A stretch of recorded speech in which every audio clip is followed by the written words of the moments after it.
Hello everyone, join me to read a chapter of the Bible today. We're reading from the book of First Kings chapter 3 from verse 1 to verse 28. Let's begin from verse 1. Solomon made an alliance with Pharaoh, king of Egypt, and married his daughter. He brought her to the city of David until he finished building his palace and the temple of the Lord and the wall around Jerusalem.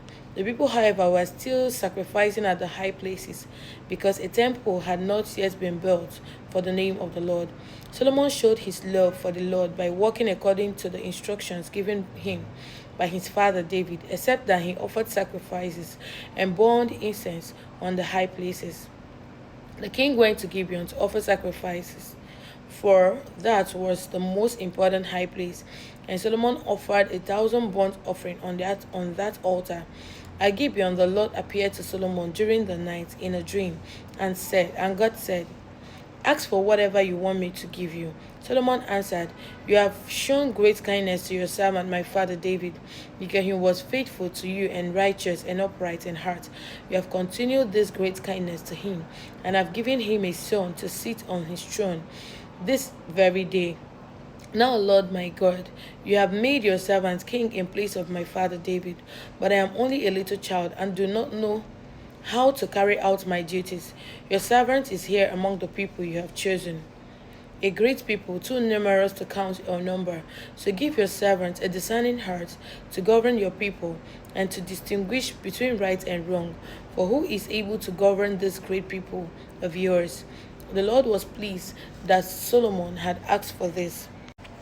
So God said to him, "Since you have asked for this and not for long life or wealth for yourself, now I have asked for the death of your enemies, but for discernment in administering justice. I will do what you have asked. I will give you a wise and discerning heart, so that there will never have been anyone like you, nor will there ever be. Moreover, I will give you what you have not asked for, both wealth and honor, so that in your lifetime you will have no equal among kings. And if you walk in obedience to me and keep my decrees and commands, as David your father did, I will give you a long life." Then Solomon awoke, and he realized it had been a dream. He returned to Jerusalem, stood before the ark of the Lord's covenant, and sacrificed burnt offerings and fellowship offerings. Then he gave a feast for all his court. Now 2 prostitutes came to the king and stood before him. One of them said, "Pardon me, my lord. This woman and I live in the same house, and I had a baby while she was there with me. The third day after my child was born, this woman also had a baby. We were alone. There was no one in the house but the two of us. During the night, this woman's son died because she lay on him.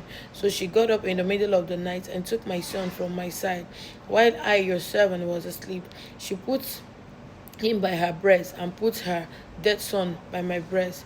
The next morning I got up to nurse my son, and he was dead. But when I looked at him closely in the morning light, I saw that it wasn't the son I had born." The other woman said, "No, the living one is my son, the dead one is yours." But the first one insisted, "No, the dead one is yours, the living one is mine." And so they argued before the king. The king said, "This one said, 'My son is alive, and your son is dead.' Why that one says, 'No, your son is dead, and mine is alive.'" Then the king said, "Bring me a sword." So they brought a sword for the king. He then gave an order, "Cut the living child in two, and give half to one and half to the other." The woman whose son was alive was deeply moved out of love for her son, and said to the king, "Please, my lord, give her the living baby. Don't kill him." But the other said, "Neither I nor you shall have him. Cut him in two." Then the king gave his ruling, "Give the living baby to the first woman. Do not kill him. She is his mother." 28 and the last verse. When all Israel heard the verdict the king had given, they held the king in awe, because they saw that he had wisdom from God to administer justice. Thank you for joining me to read this chapter of the Bible today. Do have a lovely day, and God bless you.